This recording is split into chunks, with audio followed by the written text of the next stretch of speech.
Welcome back, everyone, to the Therapist Confidential podcast. I'm your host, Travis Heath, and today we have with us Dr. Maliek Blade. I'm really excited about this conversation. He is the author of Whole Brother: Debunking the Myths that Break the Black Family. He's also founder of a nonprofit called Whole Brother Mission. Dr. Blade, welcome in, man. Thank you for having me. I appreciate the opportunity. I'm wondering if you could start by telling us a little about yourself. What I'm wondering is, how did Maliek from Southeast DC become Dr. Blade? I mean, there's got to be a hell of a story there. Yeah, definitely a story there. So, born in Southeast Washington, D.C., and Columbia Hospital for Women, June 17th, 1993. We want to get specific. My mom, I have one older brother. We're about 15 or so years apart. And my mom had him when she was a teen, around 15, 16 years old. By the time I came along, my mom was no longer with my dad. And then around 6 or 7, my mom was about to remarry. So, some context, my dad, as far as I can remember, has always had like addiction issues. So that played a huge part in terms of my development because he wasn't around for my development, but I actually never lived with him. But my brother did get that experience for a certain period of time. But in terms of my experience, around 6 or 7, my mom remarried, and my stepfather is all that I've known, and the only dad that I've actually lived with. So that kind of how things began. Around the time when it's time to go to college, when I'm finishing up high school, I wasn't interested in going to college because I had actually a full-time job that I was already kind of functioning in while finishing up high school. By that time, my mom was managing several different medical buildings in the Washington, D.C. area and ended up getting me a job in one of the medical offices. So I was working with all these surgeons at the front desk. And at the time, I know everybody looks at numbers differently, but after I finished high school, I would have stepped into a job making about 40K as a recent high school graduate. So that seemed to me at that time, life was made. So I thought everything was good. So I said, I don't need college. So I wasn't planning to go to college, and I haphazardly started an application to Howard University because we're in DC. That's just the expected thing. I started the application, but I did not finish it. And Howard actually contacted me to say, "Hey, we noticed you started, but you didn't finish, so we're going to go ahead and reject your application." So that kind of shut that down. And then my brother had already went to college in North Carolina. He went to St. Augustine's College at the time, now St. Augustine's University. And he told me, hey, I have a relationship with this guy whose dad is the president of a small college here. They are a majority white school, but they're trying to diversify. So if you're interested in going here, you would not have any tuition to go here. So you got the potential Howard bill and the kind of no, there. Then you got a full ride here. So I say, you know what? Let's do it. So I bite the bullet and leave Washington, D.C. to go to the South, Wake Forest, North Carolina, to be specific. And just condensing the story, I ended up doing all 3 degrees there, a bachelor's, master's, and doctorate, and they were all tuition free. So I stand here with 3 degrees, no student loan debt. Wow. Okay, but if I'm hearing this right, and you can tell me if I'm decoding it wrong, to do that, to get your undergraduate degree, you basically went to a school that was all white. Yes, absolutely. Now, I wanna get into counseling and all this stuff, but I wanna touch Mhm. on this because I think this might be a part of, like, your origin story that's important to how you do work. So I'm wondering what that experience was like to go, from Southeast DC where you grew up, and then I think it was, Maryland. Weren't you in Maryland for a minute after Yes. DC? Yeah, you got it. Yep. Mhm. Okay. And then now you go to a school that is all white or mostly white. And I'm You wondering might as well what say sort of all white. You could say all white. I can say all white. Yeah. I'm wondering what the impact of this was for you and maybe how it started the foundation of some of the work you do today. Yeah. So in one sense, it is connected to the work I do now. In another sense, it's not connected at all. And I'll Oh, interesting. explain. It's not connected at all in the sense that the things that I had been seeing in my lifetime were things that I saw well before I got to North Carolina. Mm. They were emboldened actually after I left North Carolina to another predominantly white school that I'll tell you about in Oklahoma. All right. And what I saw there was the kind of final straw to start moving in this direction.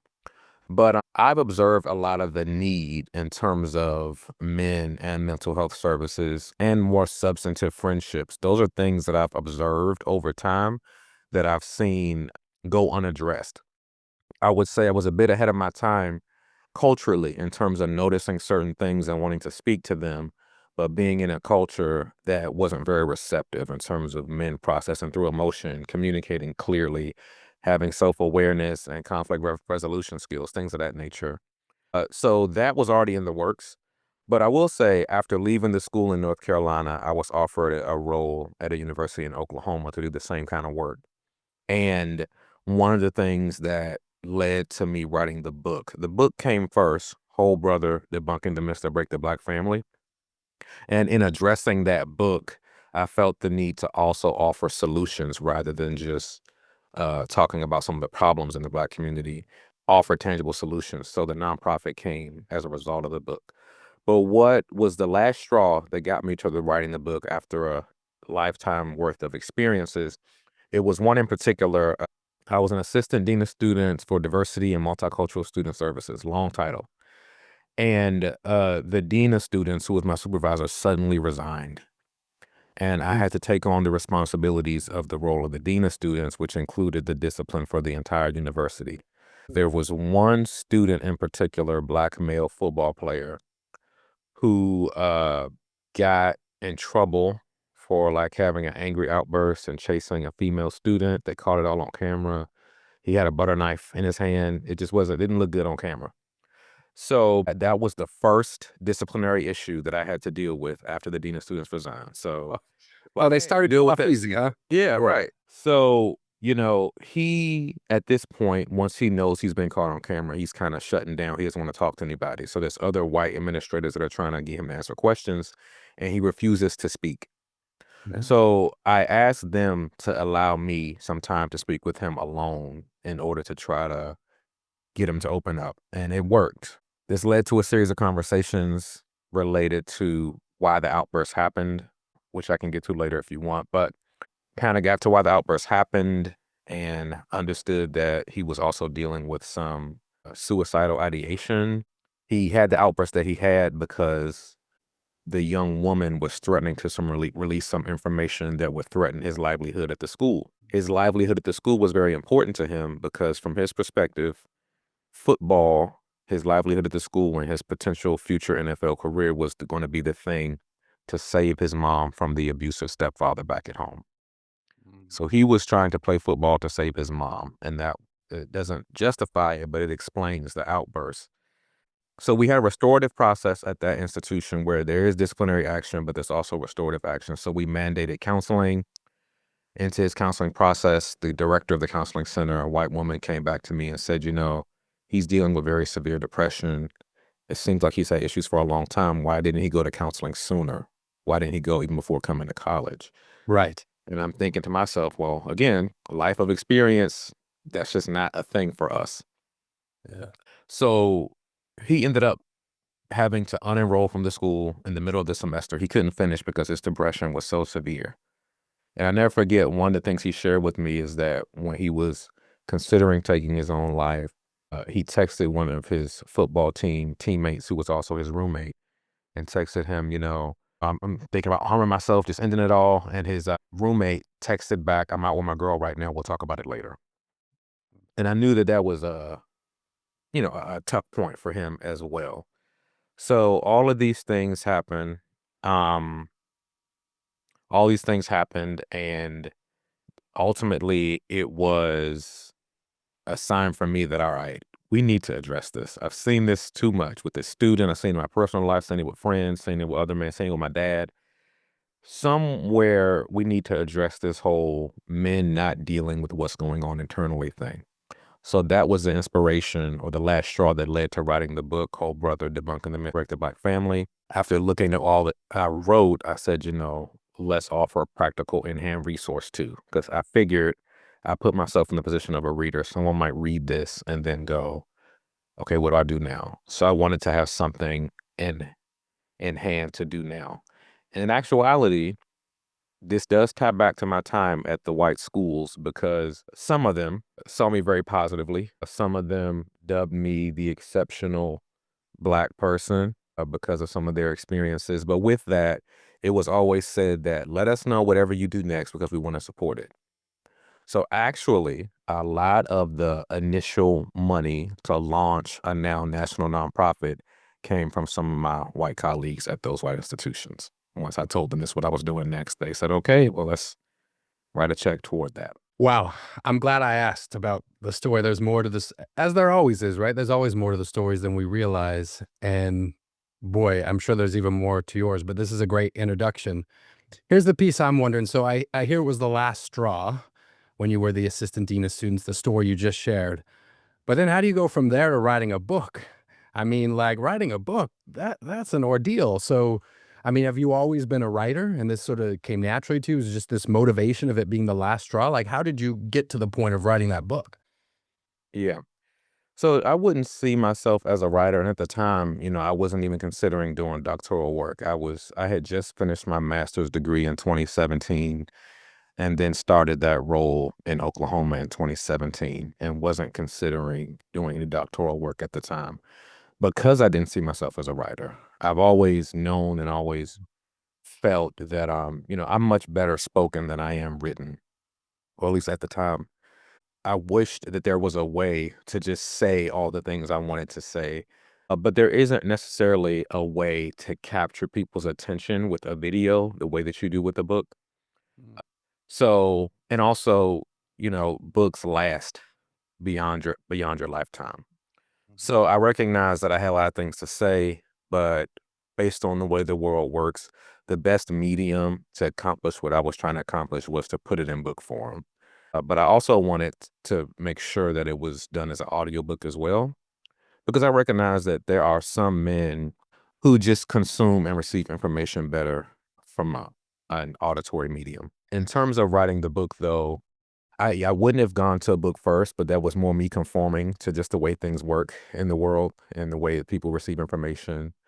But I would say, again, that last experience was the last straw, but there was just a wealth of experiences leading up to it that I felt needed to be discussed.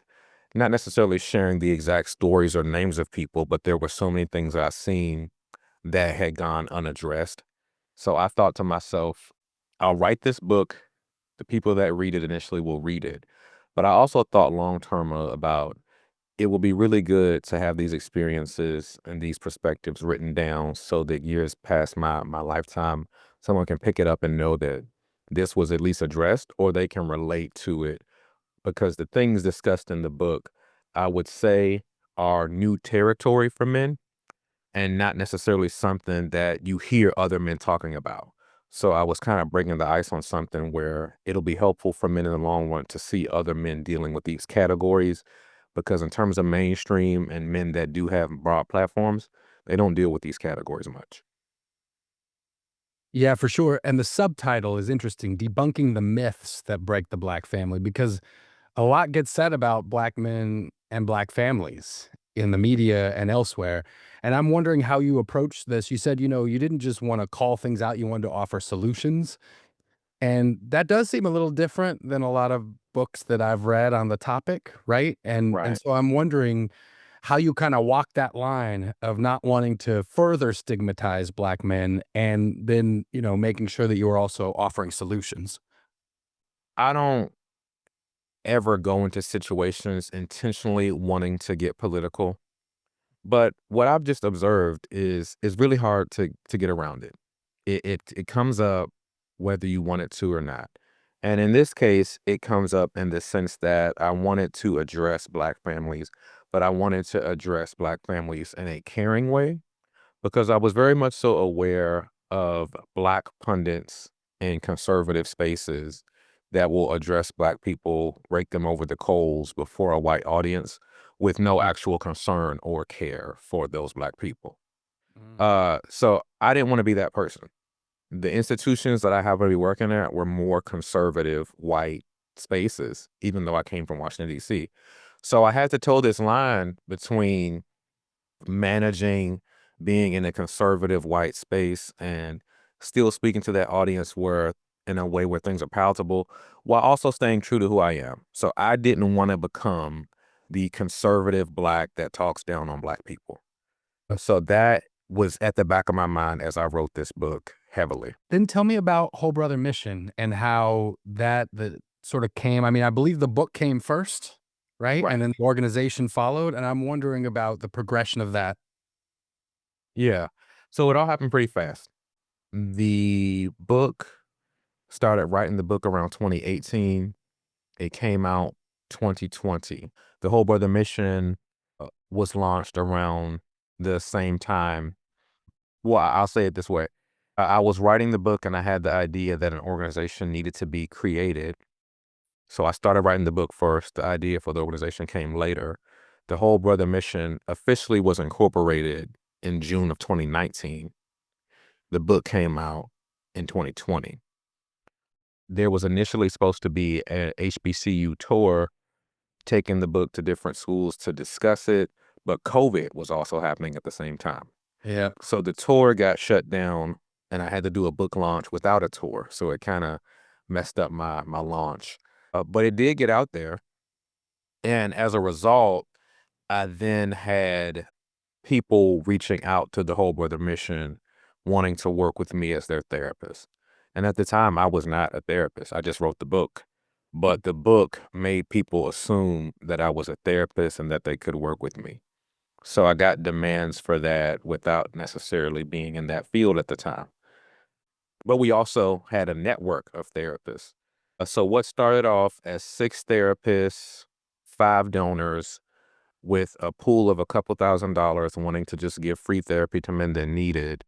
From 2019 to 2021, it grew from that to over 3,000 therapists. Oof. This was due to the demand, COVID, celebrity endorsements, and all those things happened in that period of time, which grew the interest in terms of people wanting to be a part, but also the need. So a lot had to shift to keep things going, but I would say that that is kind of the trajectory that was there. It was something small that was just meant to be a situation where we put aside some money to cover free therapy for men. But the idea, I think, resonated deeply with a lot of people in particular, specifically women as well. So there was a lot of support, particularly the first celebrity to support what we were doing was Judge Lynn Toler, who used to host the show Divorce Court. She did the forward for my book, but also donated and pumped what we did, got us into certain rooms. And later, there was Bakari Sellers, Charlemagne the God, and others that supported our work. So it grew very quickly. While some look at COVID as a setback, it interestingly enough ended up being something that pushed us forward. Okay. So people were reaching out to you and thought you were already a therapist and they wanted you to Right. be their therapist. So then tell me about that. How did you actually become a therapist from there? Yeah. Well, technically, you could say I'm not a therapist. So here's the thing. I was managing several therapists, and I had already been having conversations with them about some of the difficulties with being a therapist as it relates to, well, you can only see clients in the state that you're licensed in. The fees for continuing education units and renewing your licensure. And then also, I think during this period was also this weird wave of people wanting to cancel therapists online because of something they said and calling their licensure boards. All these things are happening at once. And I'm talking to therapists about how they're shifting toward coaching and consulting. One, because the money's not stable with just traditional licensed therapy, but also it broadens them out in terms of how they want to practice. So I was in a unique position where I was having these conversations across the country about a kind of moving away from the licensure route for a variety of reasons. Mhm. So I had that mixed in my mindset in terms of what I wanted to do to prepare myself to see clients. And what happened is because I had people from different states reaching out to me personally for counseling, it wouldn't have benefited me to just pick one state and then be forced to only work with people from that state when I was introduced to this at a national level. So I decided to do the extra coursework to get the credentials in terms of education. It's always something that that I've done informally, a label that was put on me by friends for years, but I wanted to go ahead and do something formalized to be able to receive clients that wanted to work with me as well. So at the time, I had a master's in organizational leadership. I went ahead and did some leveling courses to get the equivalent of a master's in counseling as well, and then went on to do a doctorate in counseling. So I see people in a non-licensed capacity, and that's kind of made clear up front. We definitely have to do that. So the Whole Brother mission includes a network of licensed therapists, but I function outside of that network of licensed therapists and see people in a more consulting sense. Black men in particular that are looking for a specific type of support. Yeah, I've become more and more interested in what's possible outside the confines of formalized therapy. I think sometimes Mhm. that can be very limiting. It has its place. I mean, I'm a Right. licensed psychologist myself, so I spent a lot of years doing that. But the more work that I've done, the more I start to question the limitations of therapy or how we can expand it, what other mediums we might bring in. And now you said you have over 3,000 therapists in the network. Is Yes. that right? I Mhm. mean, so it goes from like, what'd you say, 6 to 3,000, and you have this really unique role where you have the training, but you aren't necessarily functioning as a licensed therapist. And Right. I'm wondering what you're learning about being on the periphery of this, right? And not being licensed. Like, is it providing you opportunities or avenues or flexibility to do things that maybe might be limited for licensed therapists? Absolutely. Yeah, I was just talking to someone about this earlier today. I want, and I know the average person wants a lot more content online from therapists. I'm in a unique position where I have the information and I can do that and be present online in terms of social media and speaking engagements and so on.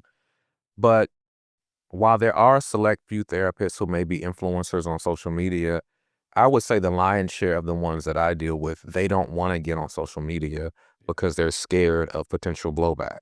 They're scared of saying something that a potential client might disagree with and then missing out on a potential client.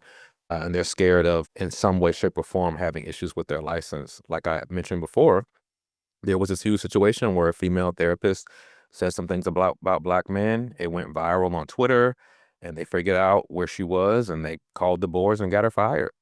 And we've literally watched her do posts online, post unemployment about her journey. So one thing that might have seemed to others as a silly fear of therapists actually came to life in a very visible way. So there is a resistance to getting online, which I understand. I exist kind of in the middle where I'm not bound by some of those things, so I can speak to certain things, but I wish they had those freedoms. In addition to that, there's levels to how people practice too. And I know that, again, talking to people from various backgrounds, faith ends up being a thing that comes up. Some people want to practice with their faith in mind or faith informing how they practice, or maybe like in a church setting. And again, once you're licensed, there are some things that limit you in terms of how you practice as well. Additionally, there's the whole insurance thing, which I love talking about. So obviously, I don't take any insurance to see clients, but I know therapists also deal with difficulties with insurance companies. Most of us, if we do a service, we want to get our money before the service or directly after the service. That is not how it works for therapists who are accepting insurance.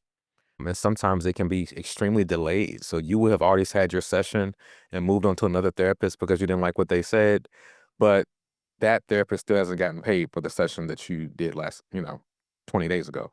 So there's that comes up with that and the processing as far as submitting those claims to the insurance companies to get the money that they're supposed to get. So there are so many complications on the back end that you don't want to overwhelm a client with. But I know these things having managed a therapist. So I, again, following the same path.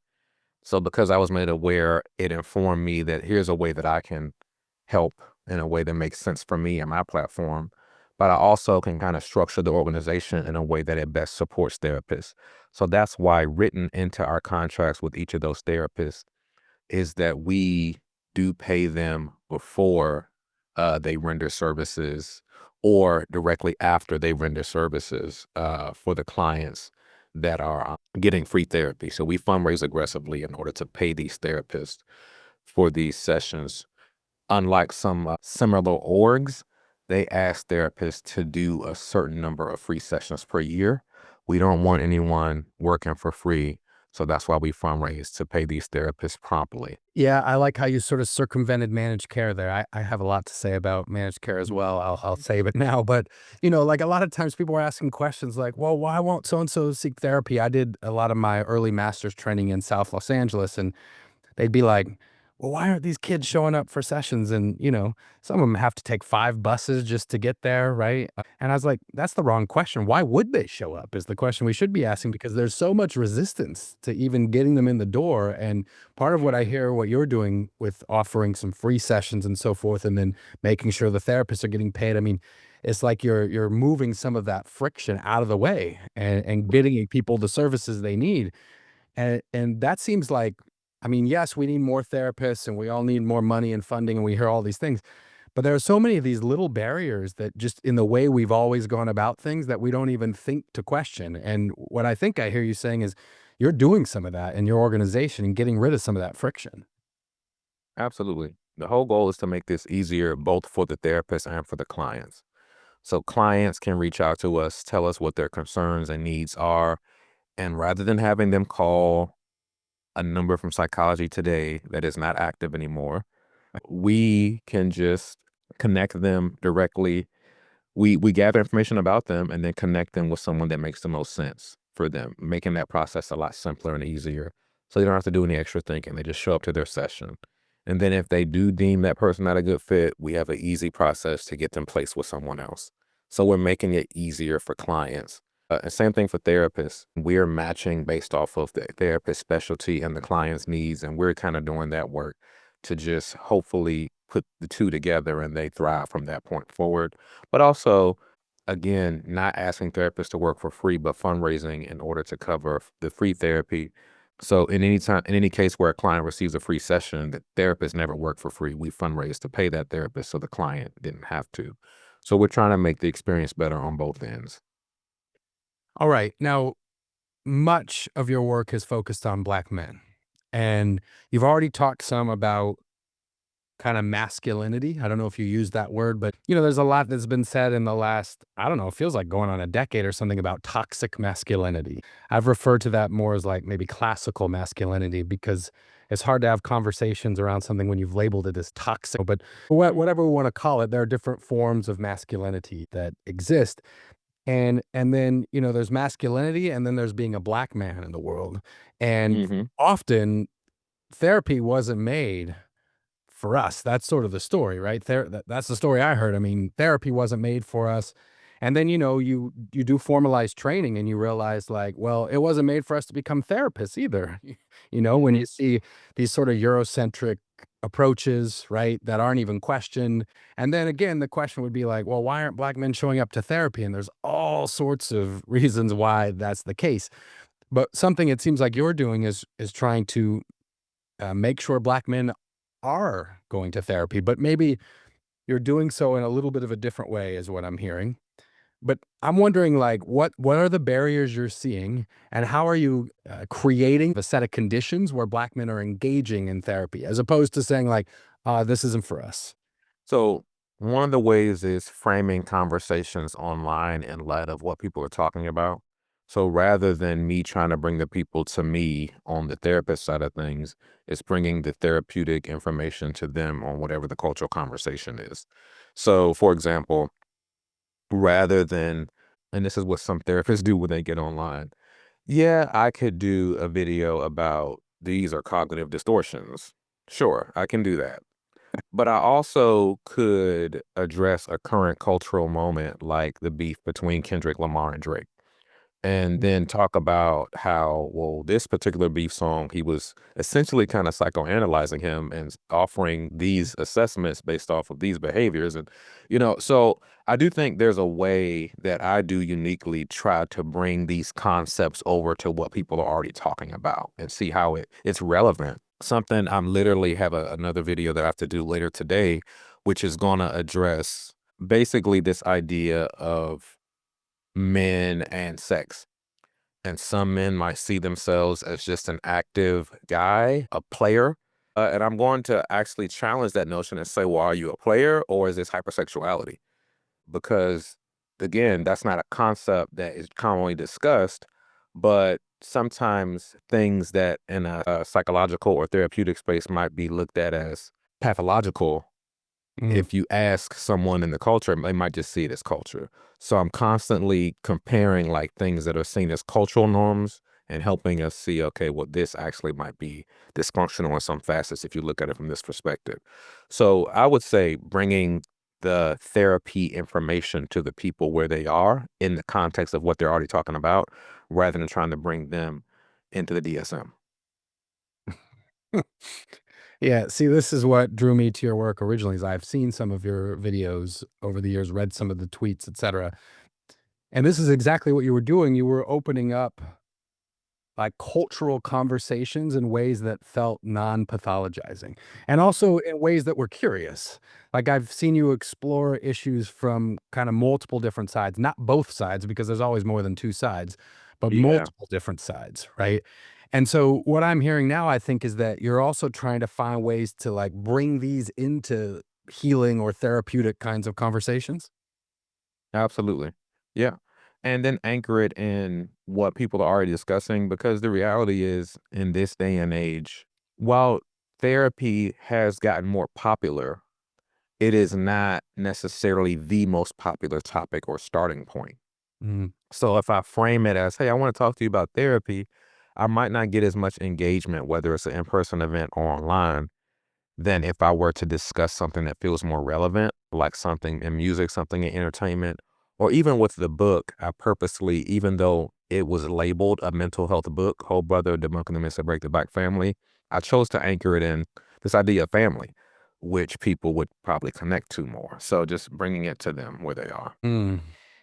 Yeah, I'm wondering if you could talk a little bit about, because I know the book references some of this and your work focuses on a bit of it too. What unique challenges do you think Black fathers are up against as it pertains to Mm. the world at large, but also, in therapy? Because it does feel like a lot of the sort of parental advice that's given. I mean, there's an assumption that a lot of these interventions are culturally neutral, but they're absolutely Right. not culturally neutral, right? And so I'm wondering, what unique challenges you've seen Black fathers, being up against, and how you navigate that in your work. So I do two-person sessions where there are two clients present. And the majority of them are not couples. The majority of them are fathers and sons. So there exists, I think, this cultural dynamic that goes beyond Black men. I think it shows up in other cultures too, where dad is primarily focused on maybe protecting and providing, and winning as a father is reduced to just those things. As long as my spouse and children have a home and food, I've done my job. And that's it. And while that works seemingly when the son is young, what I've seen bear out across cultures is a lot of times fathers that are distant in that way grow up to have sons that don't really deal with them when they become adults. There are a lot of situations where dad didn't nurture certain other aspects of the son. So what happens, either he distances himself when he becomes an adult, or the relationship stays very surface level. I don't know if you had a chance to see this, but also in the book is this communication pyramid, which talks about different levels of depth and communication that men need to have. At the top of the communication pyramid is cliches, level 5.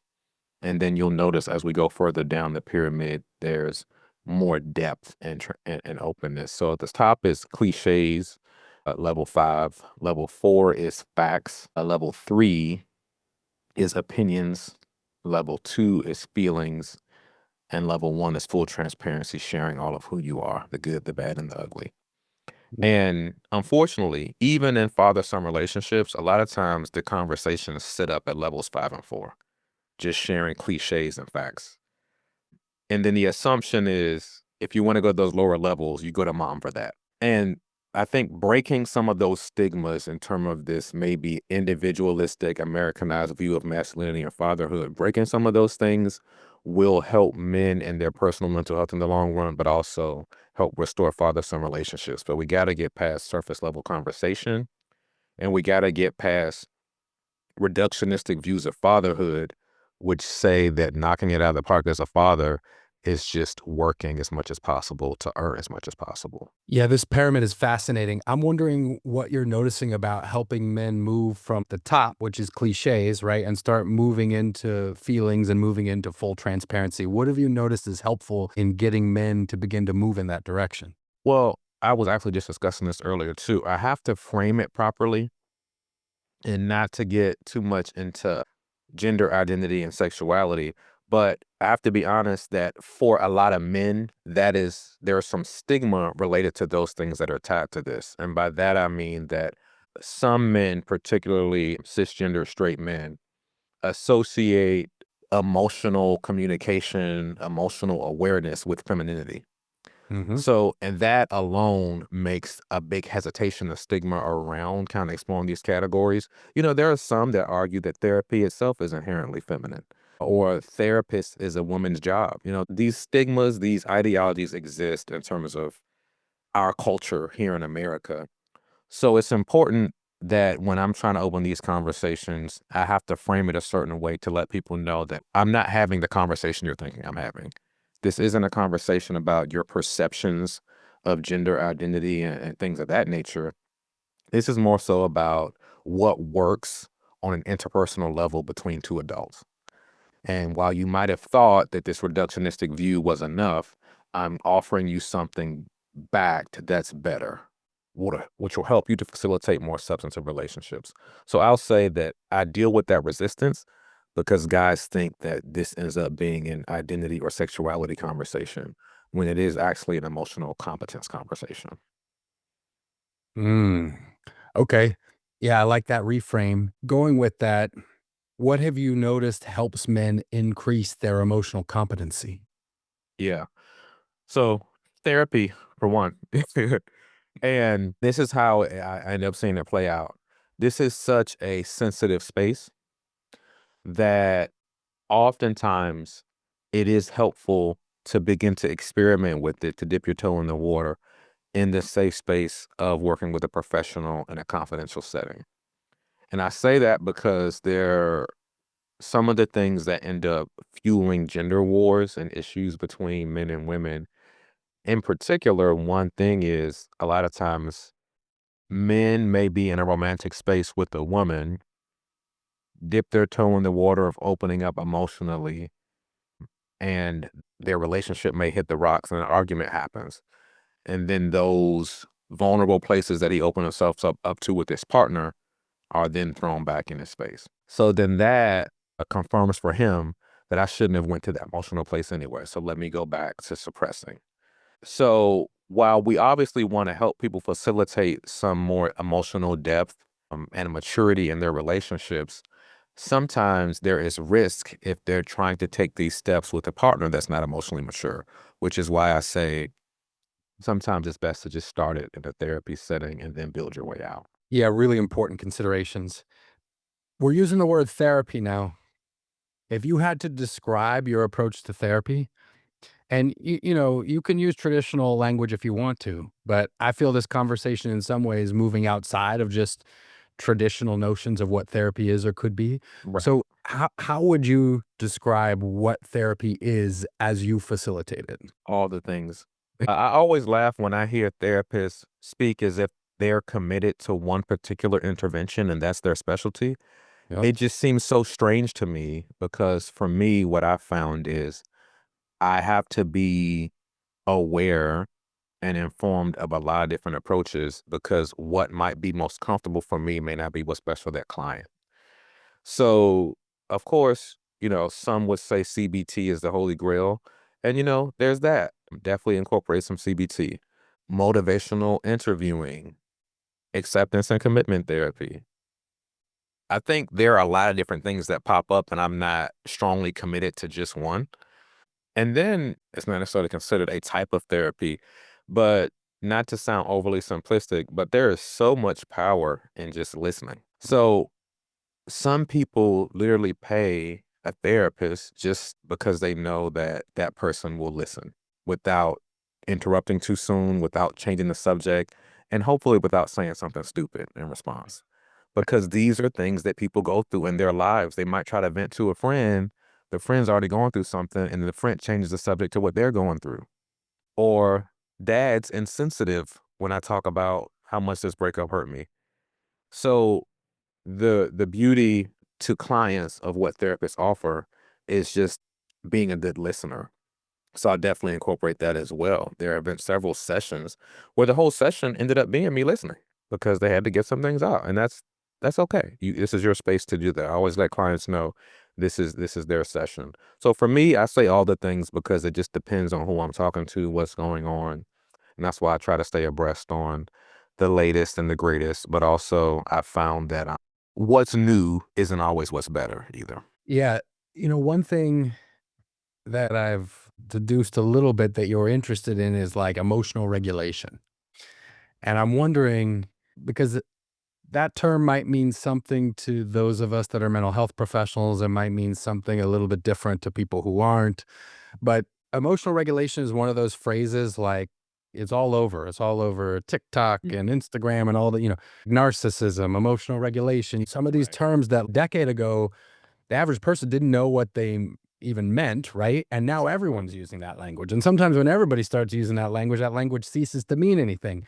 But I sense that it does mean something to you, this idea of emotional regulation. It seems important in some of the work you're doing. And I'm wondering if you can talk some about what you think it is and how you address it in your work. Yeah, we could do a whole section on misuse of terms online. I found myself regularly having to explain what trauma is because I Mm. think the misunderstanding is trauma is any inconvenient experience. Yeah. And I'm like, hey, that's not that's not what this is. So yeah, if we go back to emotional regulation in working with men, I regularly have to push back on this assumed notion that women are more emotional than men. I regularly show men just how emotional they are and how they react to certain things and how they process through certain things, how they catastrophize in their own heads. It's like, hey man, you're being emotional too. Just because you didn't cry doesn't mean that you weren't being very emotional in how you handled that. So I'm regularly having to demonstrate those things. So for me, if I were to define emotional regulation, the more technical definition I would say is incorporating certain interventions, tactics, or behaviors to help soothe a symptomatic person. Mm. And again, this can be someone doing that for their own self. Your therapist will help you to emotionally regulate so that when you're not in session and something happens, that you can then do that. And that can include a variety of practices. I would say cognitive behavioral therapy does help with that in terms of it's examining how people think about certain things. And if you've challenged your thoughts and how you process information, how you think changing might also then change how you feel. New perspective, new feelings. So that's how I would frame emotional regulation. And in terms of the benefits in practice, because I think initially some men might not see the relevance of certain topics until you tie it into something that's important to them. We tend to be a romantic relationship driven culture. So when you begin to demonstrate the benefits of you being able to emotionally regulate yourself, the benefits of that in your relationship, then I think men's ears perk up more. Or when you then begin to say that, hey, your children are going to need an emotionally competent father in these regards, if you're emotionally numb or disconnected in that area, these are some of the negative implications that may happen for your daughter or son. When you connect it to other priorities, then it begins to click more. So that's how I would frame it in terms of the benefits of emotional regulation. And with that often comes conflict when people have trouble regulating emotions, right? And then I'd love to hear some about you were mentioning working with fathers and sons frequently, but it doesn't just have to be fathers and sons, but I'm wondering how you help facilitate conflict resolution. Yeah, I talk about that all the time too. And this isn't just because of me, but this is just because of what's true in practice. So I'm like 5'7" ish. And again, going back to looking at the psychology of men, the average guy will boast in his height. If he's 6'2" or above, that's to his credit. But on a practical level, and this is not me saying this because I'm 5'7", it's me saying this because I'm looking at what holds relationships together. Height is not really an asset in terms of a relationship. But what is something like emotional regulation, conflict resolution, and things of that nature. So that's again how I try to bring it back to, hey, these are the things that matter. I know we talk about height and athletic performance and muscle growth, but on a practical level, in terms of the things that seemingly matter to people the most, these other areas are areas we need to focus on. So what I say is, unfortunately for some men, we tend to major in the minors and minor in the majors. So we're put, in terms of your major or your degree, you're focusing so much on things that are actually minor in terms of your interpersonal relationships, your children, your romantic relationship. And then we're minoring in the majors, we're downplaying things that really are important, like how you express yourself emotionally, how you handle conflict. So, conflict resolution, one of the things I ultimately have to drive home is it all starts with you. A lot of conflict that happens between people ends up being related to how someone perceived something that the other person said or did. And then how they react to that. So this 2 steps could change the whole trajectory of relationship. If I feel as though my partner, friend, coworker said something offensive, I first have to recognize or ask myself if they actually said that or if I inferred that from what they said. And oftentimes people have a hard time separating what they felt from what was actually said. And those things are different. So actually being able to be clear about what was said versus what was inferred from what was said. And then even if someone does actually say something harmful, or you just inferred something harmful, but that wasn't their intention or that wasn't their words verbatim, how you react, step two, ends up being important. You're either going to be an escalator of conflict or a de-escalator. And for many of us, when we've been offended, we feel justified in escalating conflict. I now am granted this right to lose it because I've been offended. But the people that are emotionally healthy are the ones that can hold that offense for a moment and still respond in a strategic way that seeks to protect the relationship and get clarity rather than what many people do out of instinct, which is to harm someone back after we feel they've harmed us. That's a word right there. We're getting closer to the end of the time. I just got a couple more questions. I mean, I could ask you 30 more, but I'll respect your time here and just give you a couple more. Maybe we'll have to do another episode down the road. Something else I've appreciated listening to you over the years is that you talk about some of the topics that we're really not supposed to talk about, or you talk about them in ways that we're not supposed to talk about. Like one I've seen you reference quite a number of times is sex, right? And men's relationships with sex or how their sexual relationships manifest and either serve them or don't serve them. I'm wondering if you can talk some about talking about the things that we are not supposed to talk about in ways that we're not supposed to talk about and why that might be important. Yeah, I would definitely say that part of me just goes back to my personality. It wasn't a class in my doctoral studies. It wasn't, that's just me. I've always been that person. In middle school, I did a book report, and the book that we read, someone got shot in the book and someone died. So me trying to use bigger words in the book report, I referred to the book as scandalous because the word scandalous has a lot of letters in it. The teacher gave me an F on the book report because she said that reflects poorly on her and she wouldn't assign us a book that's scandalous. Now, mind you, someone died in the book. Someone was shot. This is a big deal for middle schoolers. So even as a middle schooler, we had a meeting, a parent-teacher conference with that teacher, because I've never gotten an F before. So my parents were like, "Why is he getting an F?" So we had a meeting, and she kind of walked in. She wouldn't make eye contact. She kind of slammed her things down as she sat down, and she rolled her eyes. So even then, I was picking up on certain things that this adult was doing, and I said, as an eighth grader, I said, "Yeah, she was just being vindictive." And again, coming from an eighth grader, no adult wants to hear that, especially if it's true.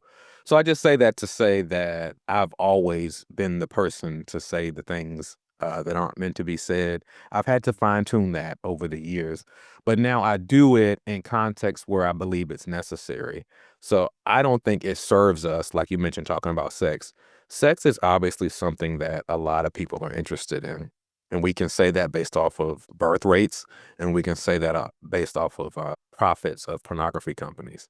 So it's no secret that people are interested in sex if it doesn't serve the community well to tiptoe around something that is very prevalent and common. So when it's necessary, I'll talk about the thing that needs to be discussed for the betterment of the public, not just for salacious purposes. Mm. Yeah, I like how you said you've refined that. I have the Yeah. same proclivities as you with regard to saying the stuff you're not supposed to say. And yeah, I've had to refine that or I've had it refined for me over the years in terms of how to say it, which I think is important, right? Because Mhm. if we're going to talk about something that's difficult to talk about, we would be wise to do so in a way that other people can receive it. Because if they can't receive it, then we're just saying it for our own ego, as near as I can tell. And that is something I appreciate about how you communicated is that is always thoughtful. I mean, it's provocative for sure sometimes, but it's thoughtful and it's communicated in ways that various people can receive it. All right, let me ask you this. So, Mhm. I mean, the growth of Whole Brother Mission is pretty incredible already. You said you went from 6 therapists to 3,000. You've had some celebrities and other people that have helped really prop this up. But imagine that you had unlimited resources. You could do whatever you wanted to. What would be your next big initiative for Whole Brother Mission? I think the biggest thing is there used to be a conversation that black men don't go to therapy. I'm sure some of that still exists, but because I'm human and I'm limited to my experience, I'm inundated with black men that do want to go to therapy. So while I know I see a difference now because of the world that I live in and the area of work that I do, I know there is still some resistance there. I know there's some resistance there for some women as well.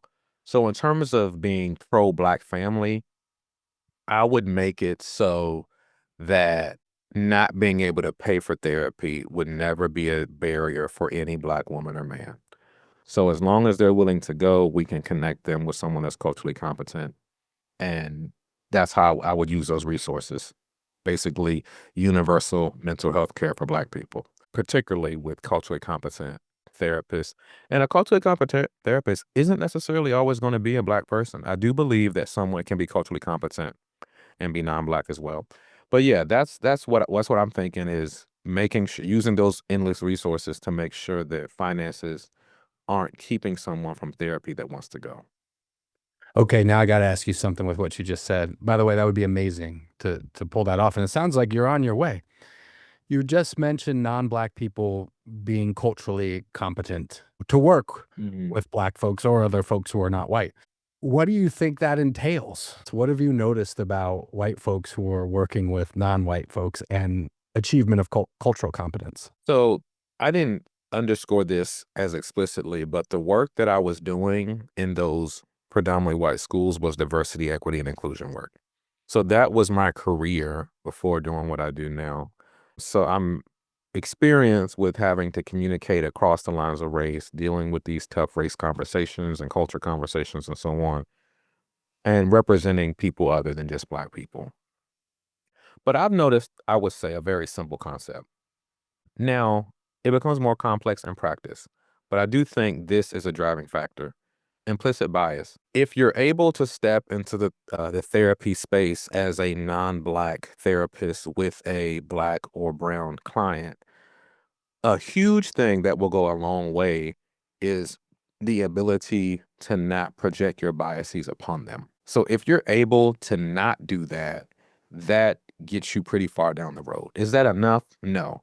But I do think what I found is the things that make Black men look down upon therapy after a bad experience, the cultural barriers that exist that make therapy difficult and make someone feel like they're not being heard or seen, is very heavily tied to a therapist that is making assumptions about the person, not being able to give the person a clean slate when they walk in the door.